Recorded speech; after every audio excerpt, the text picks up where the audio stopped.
Hi everyone, welcome back to Shine classes again. आज की इस क्लास में हम यहाँ पे हिंदी देखेंगे। हम लोग लास्ट डे जब पढ़ रहे थे तो काफ़ी चीज़ें, कुछ सेक्शन थे जो इसमें से बच गए थे पठन कौशल में से। तो पहले वो कवर करेंगे ताकि वो टॉपिक बना रहे, वरना मिस आउट हो जाएगा। ठीक है, आगे सभी लोग, टाइम आपका हो गया है। इससे पहले ही क्लास आपकी CDP की चली थी और उसके बाद ये आपकी हिंदी की क्लास चल रही है सेम टाइम पर 4 बजे और 5 बजे। ठीक है, मैं आपकी कुछ क्लासेस और एक्स्ट्रा करने वाली हूँ, बताऊँगी, टाइम आपको अपडेट कर दूँगी। शायद हो सकता है कि सुबह 10 बजे या शाम को, जैसा भी होगा बता दूँगी। आपको एक क्लास मिलेगी जहाँ पे आपको ये क्वेश्चंस भी मिलने शुरू होंगे धीरे धीरे, ताकि आप हर एक चीज़ को देखते चलें, समझते चलें, आपकी कोई भी चीज़ मिस आउट ना हो जाए। होपफुली सबको ये भी समझ में आएगा अच्छे तरीके से। कोई भी डाउट होगा तो आप लोग मुझे कमेंट बॉक्स में पूछ लीजिएगा कि आपको कहाँ पर दिक्कत हो रही, मैं आपको वो चीज़ बता दूँगी। आप सभी शानी क्लासेस बने हुए हैं, सभी को क्लास डेली आना है, डेली ज्वाइन करना है। और क्लास से जाने के बाद आपको एक कमेंट बताना होगा कि ये चीज़ आपको अच्छे से समझ में आई है। ठीक है, अपने कमेंट आप ज़रूर डाला करिए, आपका कमेंट मेरे लिए काफ़ी ज़्यादा हेल्पफुल हो जाता है। हिंदी का ये पेपर है, 25 नंबर का पेपर होगा, ध्यान रखिए, काफ़ी बढ़िया है और हम लोग अच्छा नंबर भी इसमें गेन करते हैं। जो भी लोग पहली बार आज आ रहे हैं शानी क्लासेस में, उनका स्वागत है। आप डेली क्लासेस में आइए, समझिए, देखिए, आपको अच्छा लगता है प्लीज़ चैनल को सब्सक्राइब करिए और डेली क्लास को अटेंड करिए। चलिए बढ़ते हैं, इसी के साथ टाइम को देखते हैं। आप लोगों ने नाम लिखवाए थे अपने, तो मुझे उम्मीद है कि आप लोग 50 से 60, लगभग 52-53 नाम आपने मुझसे नोट करवाए थे। तो मुझे उम्मीद है कि इतने भी लोग आएंगे और क्लास में आने के से पहले बेल को ज़रूर रिंग करेंगे। ठीक है, आप लोगों को लाइक करना है, लाइक करना कोई भी नहीं भूलिएगा।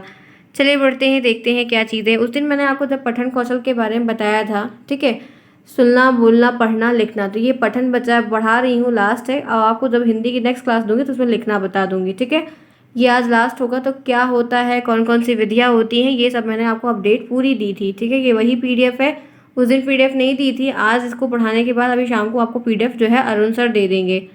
चलिए आगे चलते हैं, फिर बताते हैं कि चीज़ों को यहाँ पर क्या है। ये सब मैंने उस दिन आपको बताया था, हर एक विधि बताया था। आज हम यहाँ पर पढ़ेंगे पठन कौशल के जो प्रकार हैं वो क्या। प्रश्न आता है, काफ़ी बढ़िया है, आपको हर सेमेस्टर में इस टॉपिक से प्रश्न मिलेगा ही मिलेगा, 100% है। देखिए क्या है पठन कौशल। पठन का मतलब मैंने आपको अर्थ बताया था। आपको प्रश्न आएगा पठन का अर्थ क्या होता है, आप उसे क्या समझते हैं, ये सब लिखने को 1 नंबर का सब बताऊंगी, इस पूरी डिटेल दूंगी। देखिए पठन कौशल के प्रकार। प्रकार में क्या आएगा, 2 प्रकार होते हैं। कौन कौन से, स्वसर और मौन। ठीक है, कौन कौन सा आएगा, स्वसर पठन और मौन पठन। अब इसको एक एक जानेंगे कि ये दोनों एक एक क्या है। चलिए देखते हैं, ये आपका ये PDF है, एक एक को जानेंगे। पहला जानेंगे स्वसर पठन। ठीक है, ये क्या होता है स्वसर पठन, पहला टॉपिक। स्वसर पठन से तात्पर्य है लिखित भाषा में व्यक्त भाव और विचार को समझने के लिए ध्वन्यात्मक उच्चारण करके पढ़ना। अगर कोई तथ्य आपके सामने है और लिखित भाषा के रूप में है, लिखित रूप में आपके सामने है, व्यक्त करना उसके भाव को, विचारों को समझने के लिए ध्वन्यात्मक उच्चारण करके पढ़ना ही स्वसर पठन में आता है। मतलब जैसे यहाँ पर मेरे सामने एक लिखित सामग्री है जो मैंने लिखी हुई है, मैं इसको आपको समझाने के लिए, आपको इसको भाव को बताने के लिए मैं यहाँ पर इसको उच्चारित कर रही हूँ ना, मेरे मुंह से ध्वनि निकल रही है कि नहीं, मेरे कंठ से ध्वनि निकल रही है, जिसको मैं बोलकर आपको उस चीज़ को समझा रही हूँ। तो मैं इस समय क्या कर रही हूँ, स्वसर पठन कर रही हूँ। ठीक है, एक प्रकार से तो ये टीचिंग, मैं पढ़ा भले रही हूँ लेकिन मैं पढ़ रही हूँ ना एक्चुअल में। तो वही चीज़ यहाँ पर है कि स्वसर पठन से तात्पर्य क्या, मतलब लिखित भाषा में व्यक्त भाव या विचार को समझने के लिए ध्वन्यात्मक उच्चारण करके जब हम कोई चीज़ को पढ़ते हैं तो वो आता है स्वसर पठन के अंदर। यानी कि साधारण शब्दों में क्या, बोल बोल कर पढ़ना, जोर जोर से उच्चारित करते हुए पढ़ना। जैसे कि हम एग्ज़ाम जब हमारा नज़दीक आता है तो हम, बहुत सारे बच्चों की हैबिट होती है कि वो बोल बोल कर पढ़ते हैं, उन्हें वो चीज़ याद आ जाती है। ठीक है, जैसे छोटे बच्चे पोएम्स याद करते हैं, गिनतियाँ याद करते हैं, उस तरीके से तो वो क्या करते हैं, वो स्वसर पठन करते हैं, बोल बोल कर पढ़ना। इसे मौखिक पठन भी कहा जाता है, इसी को मौखिक पठन भी कहते हैं। मौखिक पठन मतलब ओरल, ओरल यानी कि जैसे होता है ना स्कूल में वाइवा और टेस्ट होता था, ओरल टेस्ट, वही चीज़ यहाँ पर है मौखिक पठन। तो स्वसर पठन और मौखिक पठन दोनों क्या हैं, एक ही हैं, ध्यान रखिएगा, कंफ्यूज मत होइएगा। स्वसर पठन का उद्देश्य बालकों को ध्वनि के उचित आरोह अवरोह और विराम चिन्ह आदि की दृष्टि में रखकर उचित स्वर या गति लय के साथ पाठ्यवस्तु का अर्थ और भाव ग्रहण करते हैं हुए कुछ उच्च स्तर तक पढ़ने की योग्यता प्रदान करते हैं। क्या कह रहा है? स्वसर पठन का उद्देश्य, मतलब इनका जो पढ़ने का उद्देश्य है, जो बच्चों को स्वसर पठन कराने का उद्देश्य है, उसके पीछे क्या है कि उचित ध्वनि का आरोह अवरोह, यानी कि अगर छोटा आ बोलना है तो आ, बड़ा आ बोलना है तो आ, दोनों में फ़र्क है।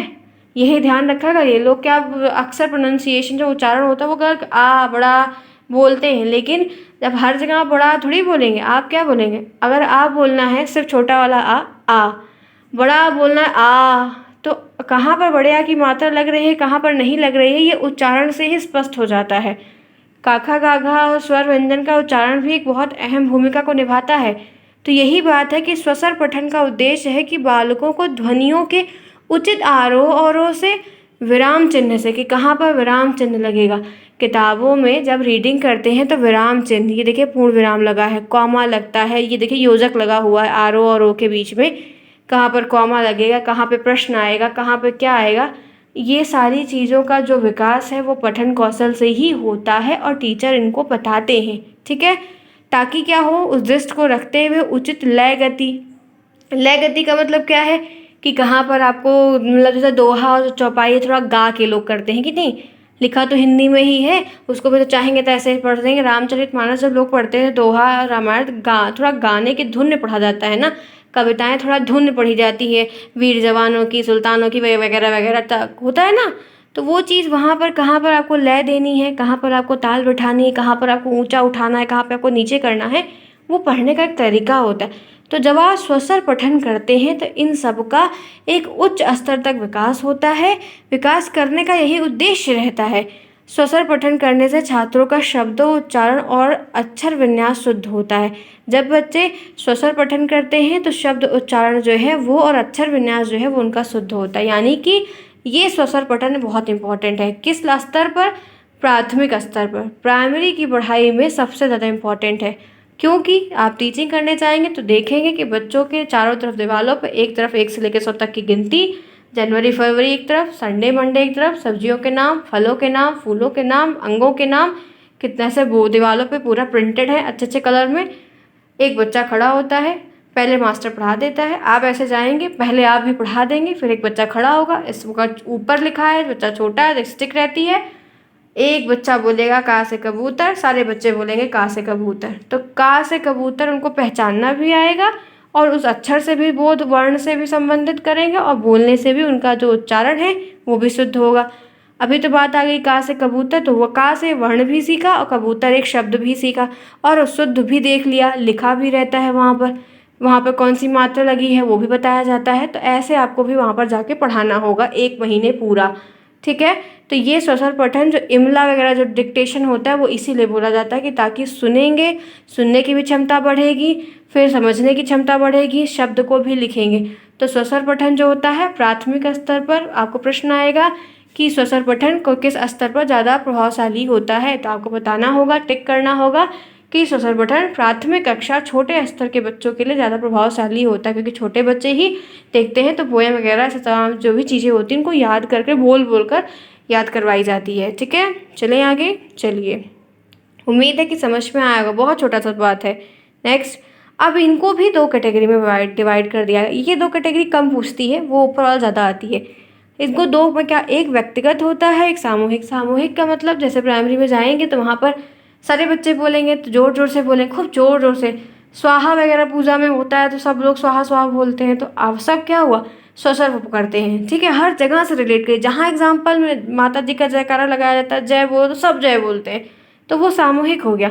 व्यक्तिगत का मतलब क्या है कि जब एग्जाम में आता है बच्चा अपने सेल्फ रूम में इधर से उधर, जैसे कहते हैं ना एग्जाम आ जाता है, अगर ढेर सारे सोसाइटी, कभी पीजी में आप लोग रहे होंगे पेइंग गेस्ट के रूप में, हॉस्टल्स में एग्जाम वगैरह आता है, देखते ऐसा लगता है कि पूरे हॉस्टल में मक्खी भन बना रही है, तो उसी तरीके से हो जाता है। घर में छोटे बच्चों को एग्जाम रहता है, दिन भर देखिए बड़ लगाए रहते हैं, तो वही चीज़ है।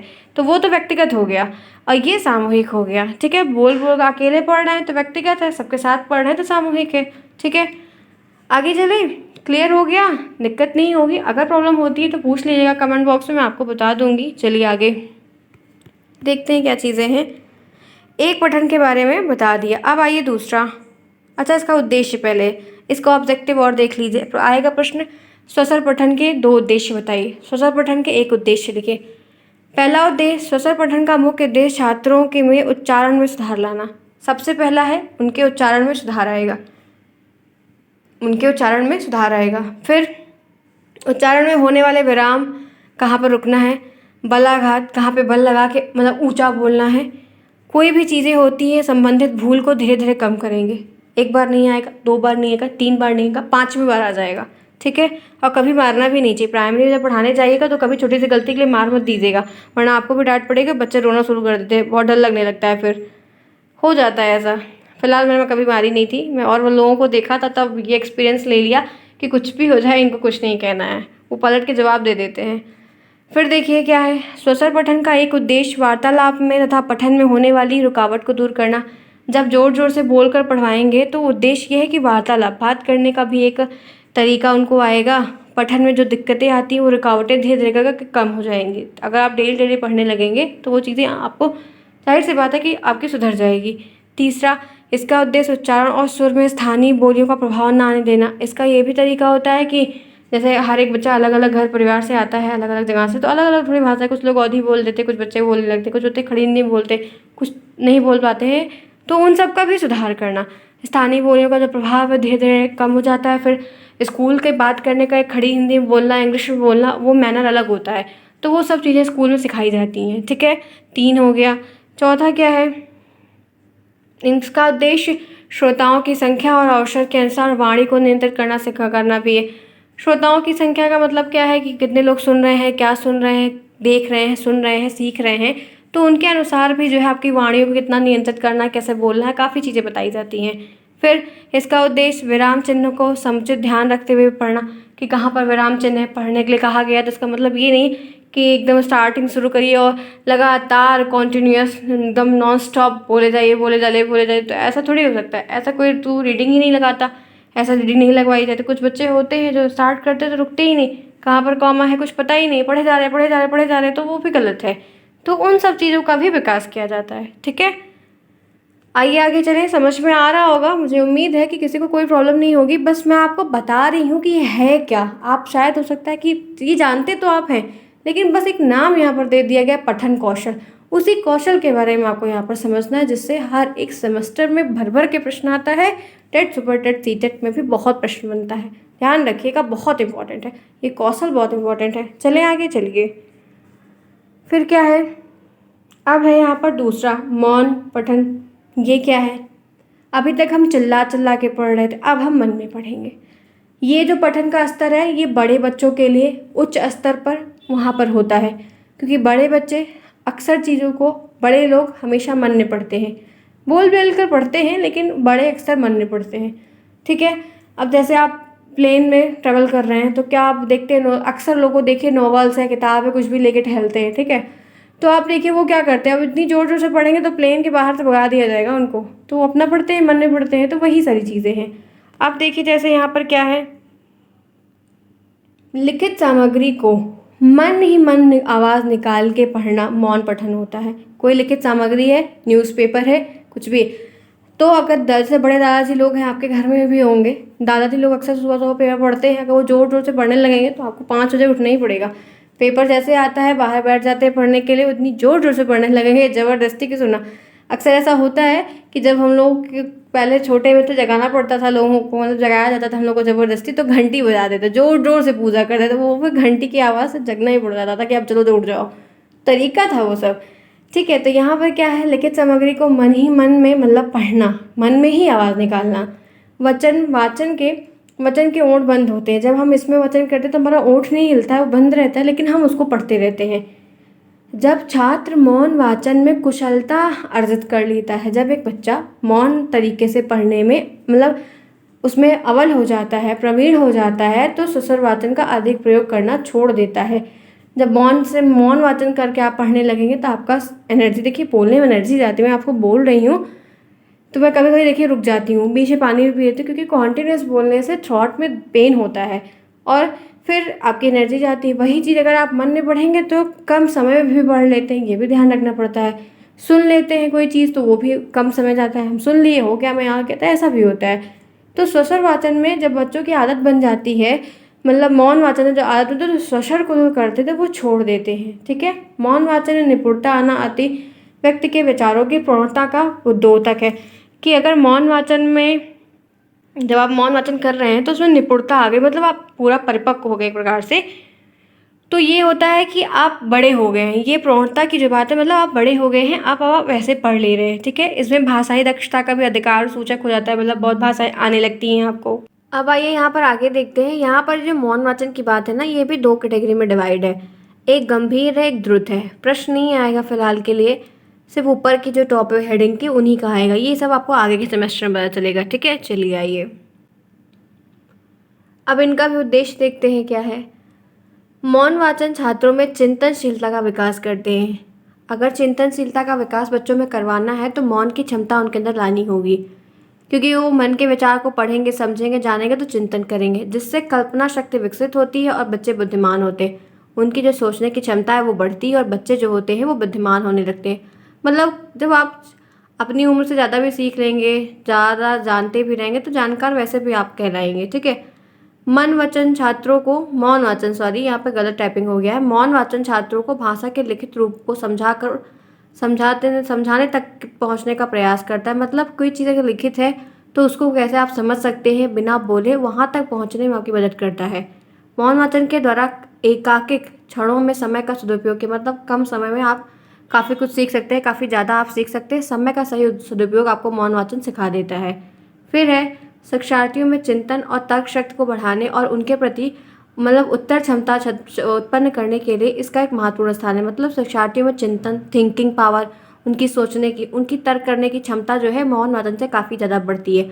उत्तर देने की क्षमता, मतलब कहाँ पर कैसा बिहेव करना है, कैसे होता है ना, बहुत सारी चीज़ों को बात करने का भी जो एक लहजा होता है वो भी बहुत कुछ पता चल जाता है, क्योंकि वो उनको पता रहता है कि हमें क्या रिस्पॉन्स करना है, कैसे कैसा बोलना है। तो बहुत सारी चीज़ें हमको मतलब उदाहरण, ये बहुत सारी चीज़ें हमको किताबों को पढ़ कर आती है। हम सोचते हैं तो विचार करते हैं तो बहुत कुछ हम वहाँ पर सीख जाते हैं।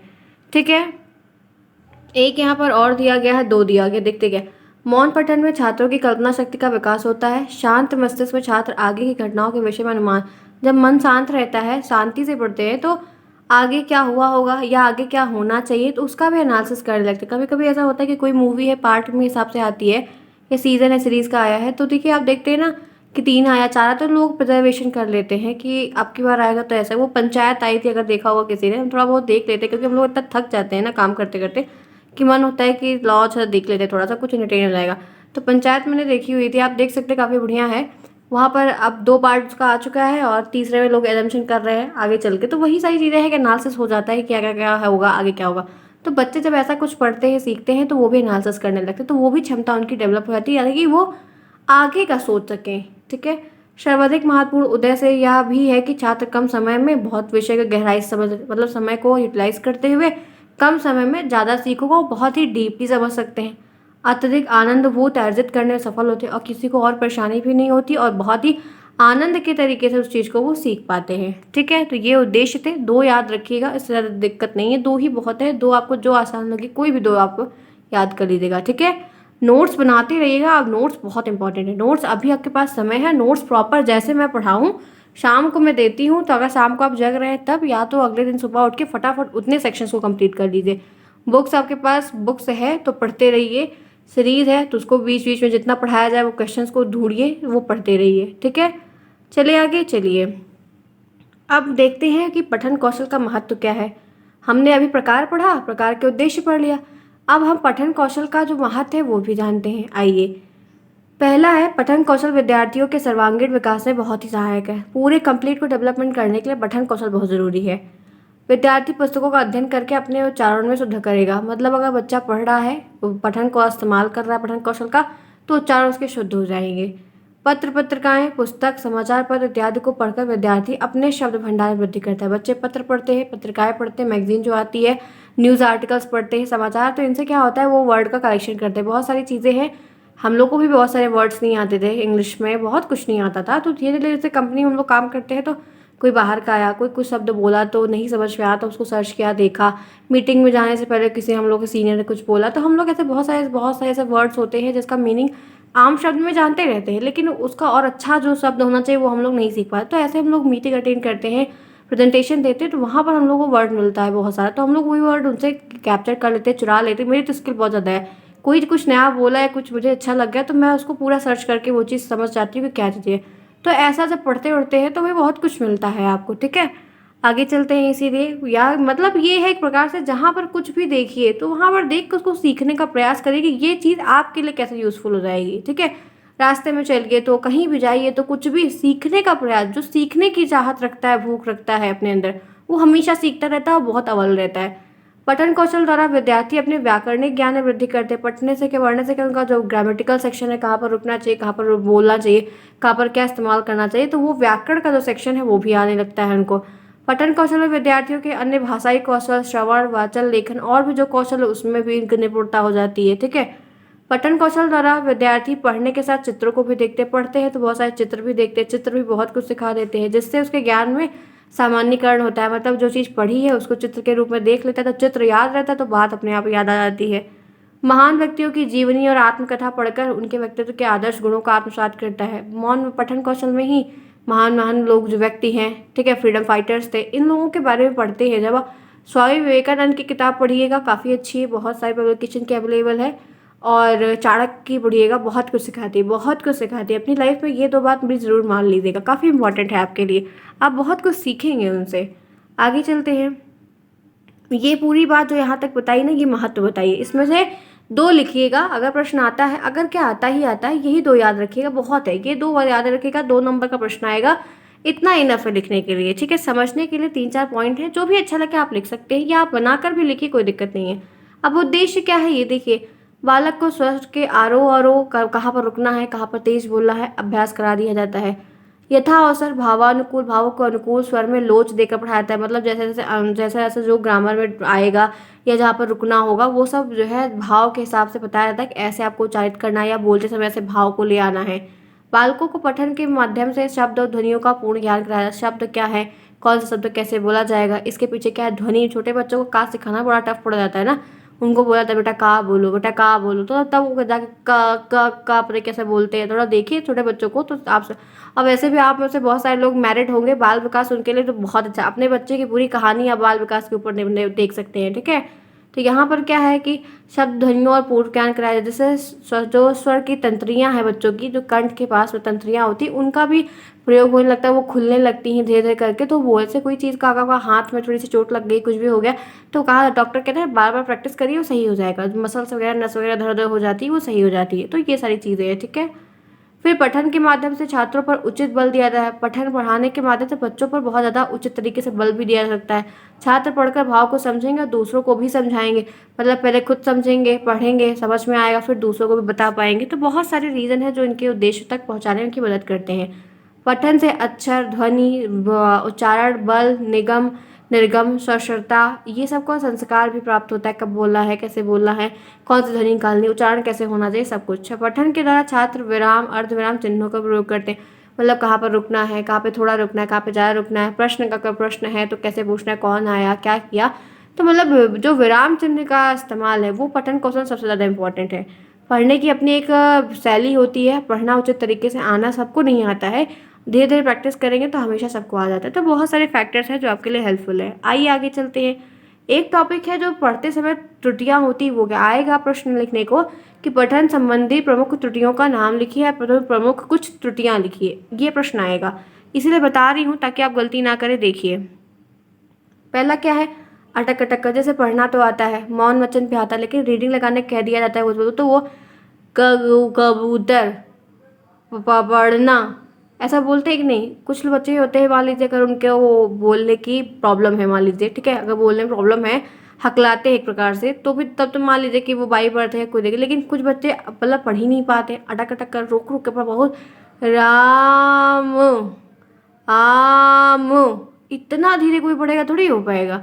तो वो सारी चीज़ें हैं, ठीक है। तो ये एक त्रुटि है। फिर है पढ़ते समय अनुचित मुद्रा, पुस्तकों में आंखों को सन्निकट या दूर, मतलब पढ़ते समय एकदम आंख के पास लेके चले जाओ, पूरा एकदम नाक और मुंह वगैरह, माथा वगैरह पूरा छूता रहे किताब, तो वो समझ में आएगा, कभी दिखेगा ही नहीं। एकदम दूर कर दो 1 किलोमीटर, दिखेगा नहीं दिखेगा। तो वो सब भी ध्यान रखना चाहिए। अशुद्ध उच्चारण, गलत पढ़ रहे हो, आम है तो माम पढ़ रहे हो, ऐसा थोड़ी होगा। पढ़ने में गति का ध्यान, मतलब नॉन स्टॉप रेडियो, नहीं तो बोलना ही नहीं है, तो ये भी गलत है, त्रुटि है। दृष्टि दोष से अक्षरों को ठीक नहीं लिखा, अब आंखों में प्रॉब्लम है, अक्षर साफ नहीं दिख रहा, लिखा आम है आप पढ़ रहे माम, लिखा काम है तो आप पढ़ रहे हो राम, तो ये तो आपके दृष्टि दोष है। तो ये सारी त्रुटियां हैं। पाठ्य सामग्री का कठिन मतलब पाठ, अब जो लिखी हुई भाषा है, जो सिंपल माध्यम भाषा का इस्तेमाल किया गया वो इतनी टफ है कि आप पढ़ ही नहीं पा रहे। संस्कृत में लिखा है, पता नहीं कौन सी हिंदी लिखी है, भोजपुरी में लिखा है, अवधी में लिखा है, तो बहुत सारी चीज़ें हैं। तो ये सब क्या है, ये पठन संबंधित त्रुटियां हैं। अगर ये सब आती है तो बच्चों को बहुत तरीके की दिक्कत होती। ठीक है, क्षेत्रीय भाषा का भी बहुत प्रभाव पड़ता है इन सब में।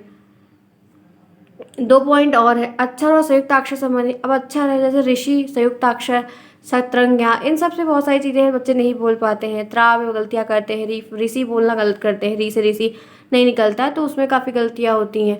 भावानुकूल आरोह और अवरोह, वो कहाँ पर तेज बोलना है, कहाँ धीरे बोलना है, ये भी नहीं पता रहता है। प्रतान, प्रारोह वगैरह होता है, स्वराघात, स्वर लोप, स्वर आगम, ये सब होता है, कुछ पता ही नहीं रहता है, पढ़े जा रहे हैं। सकूल, स्कूल होता है, सकूल सकूल कर रहे हैं। स्नान होता है, स्नान स्नान मतलब स्नान होता है, तो स्नान स्नान अलग पढ़ते हैं। टेशन होता है, स्टेशन है, टेशन टेशन करते हैं, तो बहुत गलत उच्चारण करते हैं। तो वो क्षेत्रीय भाषा का भी प्रभाव देखने को बहुत पड़ता है। ठीक है, आज की ये हिंदी की क्लास आपकी रही यहीं तक ओवर। आपका पठन कौशल भी हो गया साथ ही साथ ओवर। दोनों पीडीएफ आपको शाम को अरुण सर दे देंगे टेलीग्राम पर, वहाँ पर आप उनसे ले लीजिएगा। अपनी नोट्स को प्रिपेयर करते चलिए, पढ़ते चलिए। कोई भी दिक्कत होती है तो आप मुझसे पूछ लीजिएगा। मुझे उम्मीद है कि आपको यहाँ पर एक क्लास समझ में आई होगी, अच्छी लगी होगी। पठन कौशल आपका यहीं पे होता है ओवर। नेक्स्ट क्लास जब हिंदी की होगी तो लेखन के बारे में पढ़ेंगे। एक कौशल आपका वही बचा है, वो भी आपको बता दूंगी, फिर आगे बढ़ेंगे। अगर क्लास अच्छी लगी, समझ में आया है, मज़ा आया है, बहुत ही साधारण तरीके से मैंने बताया आपको, तो प्लीज़ चैनल को सब्सक्राइब करें। जिन्होंने नहीं किया है टेलीग्राम को ज्वाइन कर लिया। और जाते जाते अगर आप 30-40 लोग जो भी आए हैं, वो प्लीज़ जाते जाते मुझे कम से कम एक कमेंट की लिस्ट मिल जाएगी, तो इतना पता चल जाएगा इतने बच्चे आज क्लास को लाइव अटेंड किए हुए थे। ठीक है, चलिए फिर ठीक है, नेक्स्ट क्लास में मिलते हैं। और जिनका नाम नहीं लिखकर टेलीग्राम पर सेंड किया गया है, आप लोग आइए, मैं अभी जल्दी आपको लाइव मिलूंगी दोबारा से, तो मैं आपको जो है सारे नाम फिर आपके नोट करके प्रॉपर से लिस्ट बना लेंगे। ठीक है, परेशान नहीं होएगा, हर एक चीज़ आपको प्रॉपर तरीके से मिलेगी। आप मेरा सपोर्ट करिए, मैं आपका सपोर्ट करूँगी। चलिए फिर फ्रेंड्स, कल मिलते हैं नेक्स्ट क्लास में। तब तक के लिए take care, thanks for watching to everyone to joining Shalini classes. Bye, see you soon.